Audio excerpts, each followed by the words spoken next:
the A-Team? I can't believe it. There's something wrong with the math, I think. It doesn't possibly seem that. Yeah. And I suppose, Robin, judging by your youthful exterior and youthful expression, I take it that you were a young dame, just maybe out of high school, were you, when you appeared in the A-Team? Were you barely at 19, 20 years old? Just about, yeah. Yeah, yeah, yeah. And how did the opportunity for, as a young actress, for you to get involved in the A-Team? And was it one of your first gigs? Was it one of your first jobs in Hollywood? Among them, but I had worked for Stephen Cannell, who created the show, on about 4 other shows. I don't know. I don't know the dates of them, Yeah, but I worked with him on the Rockford Files, which yeah, actually led me to the series Brothers, then Baba Black Sheep with okay. Robert Conrad, and then Riptide and the A-Team. So, I guess I was sort of in his rotation for actresses of that Yeah. sort. So I think it was sort of, I'd worked before and he liked me, and so back I came. And obviously, Stephen Cannell was one of the big Hollywood directors of the 80s. And obviously, if you are on one Stephen Cannell's production, it obviously meant that further opportunities arose. So, obviously, the first time that sort of casting role, you must have left an impression on Mr. Cannell. Well, I certainly hope so, and I was grateful for the getting to show up on his other shows as well. It was great. And obviously, speaking to you now, Robin, you got to work so with two of the big Hollywood icons of the 40s and the 50s, in terms of James Gardner, the Rockford Files, and in George Peppard and the A-Team. And how would you compare George to James, in terms of your own experiences of working with both actors?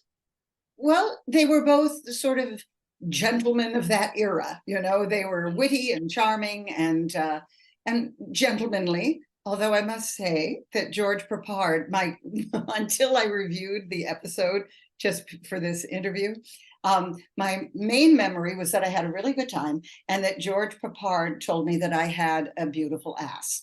So that was one of my takeaways from that episode. And then reviewing it today, a lot of fun memories came back about how fun it was to work with these people. Yeah, that's something seems to be a common trend at an awful lot of the guest female actors, that either George, either sort of invited him around to his trailer for drinks, or George sort of paid sort of compliments or offered them lines. So obviously George was at that time was taking advantage, I'd say, of his popularity and his Hollywood star, if he could, in terms of further opportunities. So obviously, it seems to be that you were on his sort of hit list as well. Were you a young actress? Yes, I think so. I didn't get invited for drinks at his trailer or anything like that, but he was, free with his compliments. Yeah, Um, yeah, no unwanted passes physically, but yeah, I mean, that's sort of, when you say comparing the two men of the 40s and the 50s, that sort of was the mindset, wasn't it, of a lot of the male stars back in the day. yeah. And Robin, in terms of your own character, Amanda Huston, that you played, what was your sort of take on her? What was the sort of vibe, how you wanted to portray her, and what was her role in Water, Water Everywhere? Well, she was a friend, a very good friend, apparently, of the three main Yeah, characters that the A-Team swept in. Sorry, that yeah. the A-Team swept in to protect.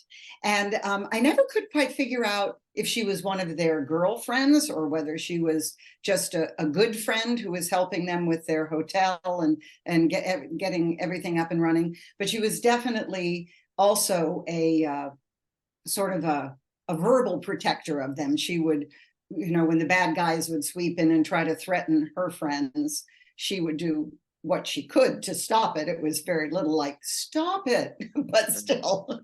And then when the A-Team came in and did their magic in order to get the water so the lads could have their land rights and their hotel and whatnot, she was a big help in trying to get that stuff accomplished for them. And when the water came bursting out of the ground, I noticed today that Amanda just jumped up and down, was so excited, and ran over and hugged the boys and was really happy for them. So yeah.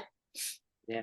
And Robin, we know in the A-Team, one of the Playboy characters that was played, the charmer, the smooth talker, the guy who snapped his fingers that could get ladies at a perm, was Dirk Benedict, who played Templeton Peck. But offset people, many experiences of Dirk was that he was quite a shy guy, kept to himself, very quiet, very reserved. When the cameras were rolling, that he probably liked to have his own space, maybe go back to his own trailer, and he was a very much a different sort of man or personality than the character that he portrayed on screen. And what was your own take of Dirk Benedict? Did you find that to be true, or did you find that to be did you find him to be his own, the character he portrayed on the A-Team, to be a close version to the real life Dirk Benedict? Well, our scenes, we had one really sweet scene together where we're definitely madly flirting with one another. And he was really charming in that scene. I didn't really get to know him very well, nor any of the other fellows. But in our scenes together, he was right on, spot on with the interpretation. And he called me by the wrong name. He was trying to make a move, and he called me by the wrong name. And when I corrected him in a way saying, yeah, I know this is your what you do, but you got the name wrong, but you're still cute. And so it was very sweet the way he leaned in and sort of pushed my hair back a little bit. It was very nice. It was absolutely perfect. And I didn't find, it was not he who commented on my derriere, it was George. So he was not his character self. Yeah. And Robin, obviously, Mr. T was a larger-than-life personality with all the chains, all the gold. And have you any memories of Mr. T, or were you sort of taken back the first time you got to see him up close and saw the demeanor and the size of the man? Well, I knew of him, of course, before doing the show, and had seen the way he presented himself. So I wasn't surprised, but I found him to be very nice. He didn't, that sort of badass kind of character that he played. He did not come across that way at all. He seemed just very, very cordial, and he was a little more quiet, and of course, Dwight was the crazy one.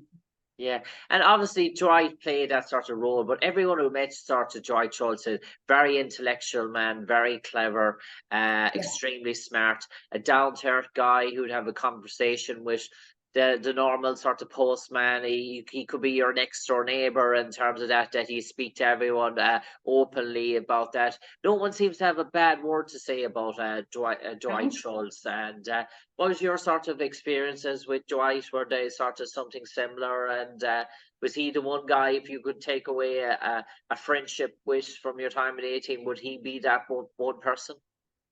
Well, he was very charming and fun. So yeah, I like charming and fun. And he was very accessible. I think the very nature of the character he played, ensured that he had to be accessible. He couldn't play someone that wiggy and then pretend to be some sort of some other kind of person. He was very nice, and yeah, I thought he was great. All the lads were very nice. Yeah. And how did you find going on a sort of male testosterone type show that is machoism in terms of lads against the world, a boys type show full of stunts, full of fast cars, young, beautiful, attractive women, which was all the goal for the A-Team. Was that sort of daunting in terms of that, coming on a show where it was really male chauvinism at its height, dare I say? No, it wasn't daunting at all. I grew up in the theater. I've been on stage since I was 4 years old.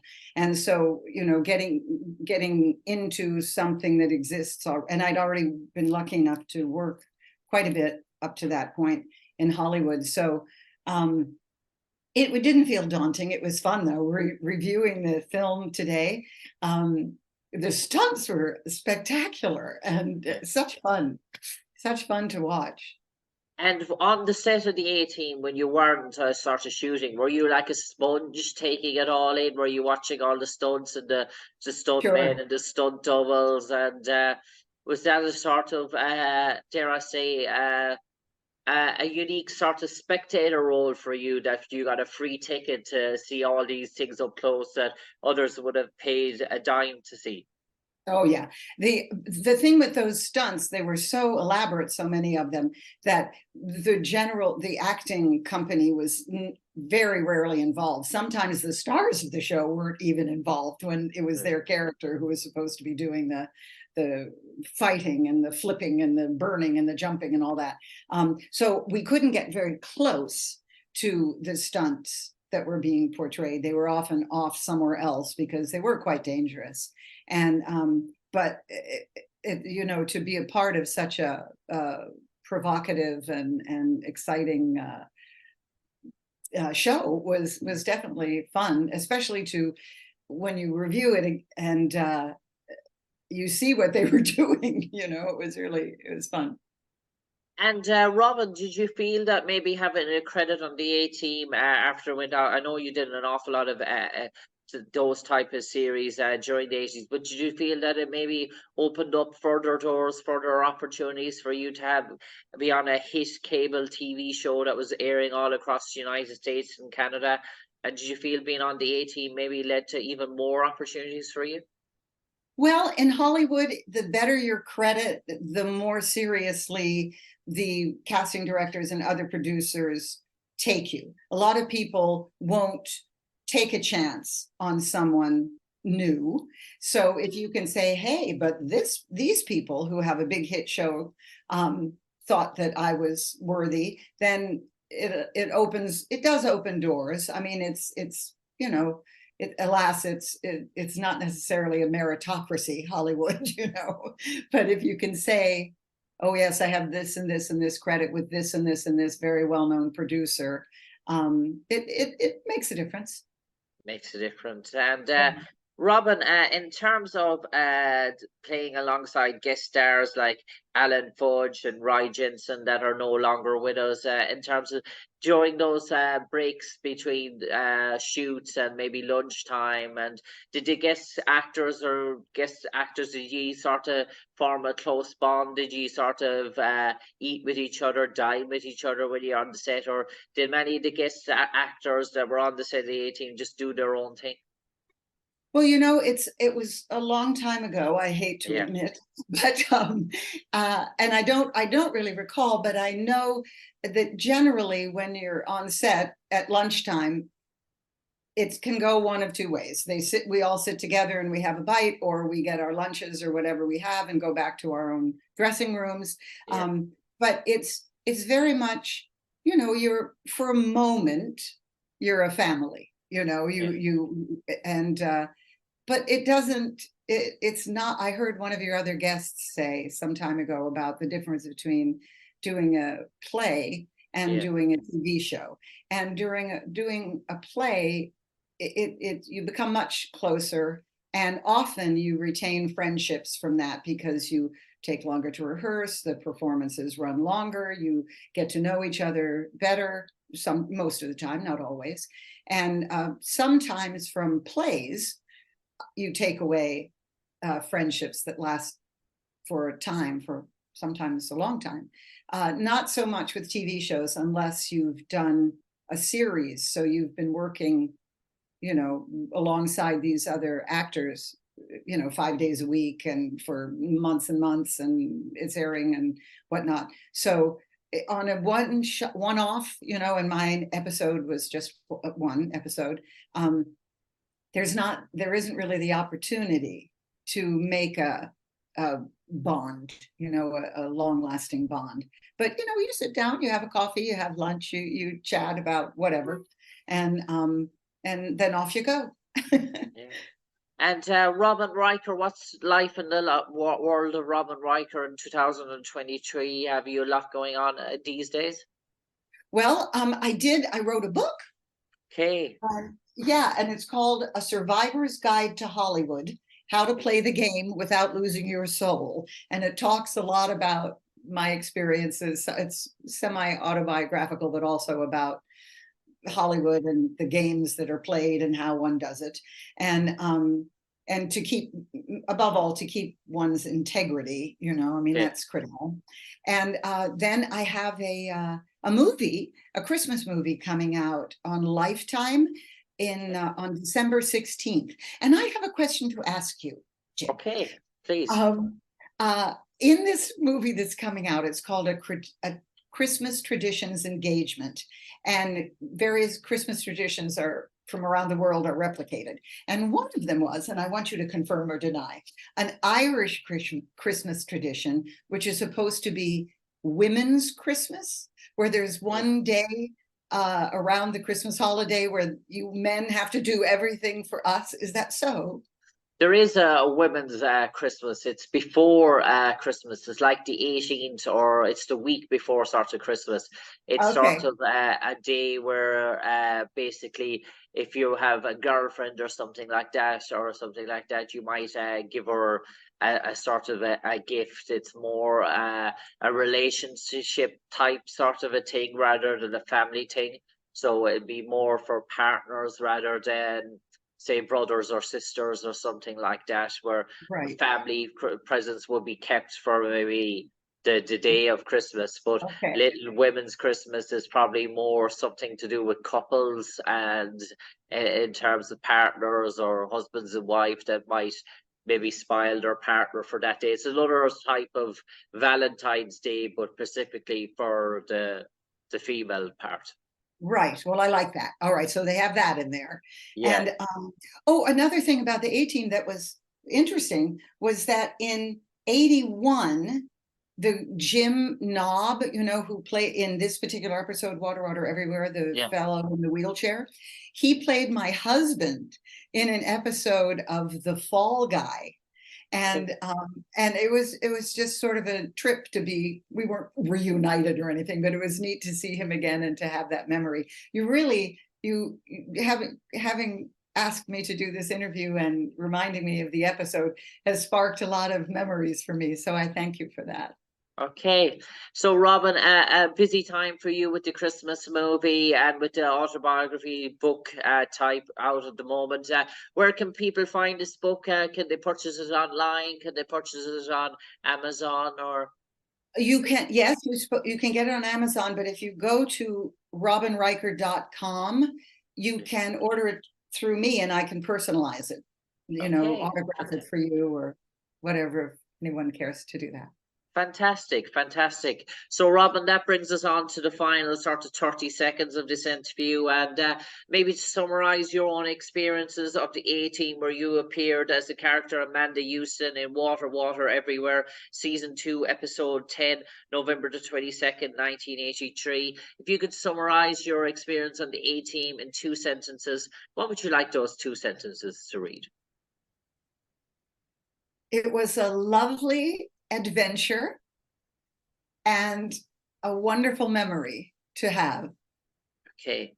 On that note, Robin Riker, for me, Jim Conlan, all that's left to say is stay safe, take care, God bless, best of luck with the Christmas movie and the autobiography, and do visit your Irish ancestors, the McCormicks, sometime in Ireland in the near future. I'll get there as quickly as ever I can. Thanks, Jim. Robin, stay safe, take care, and God bless. God bless.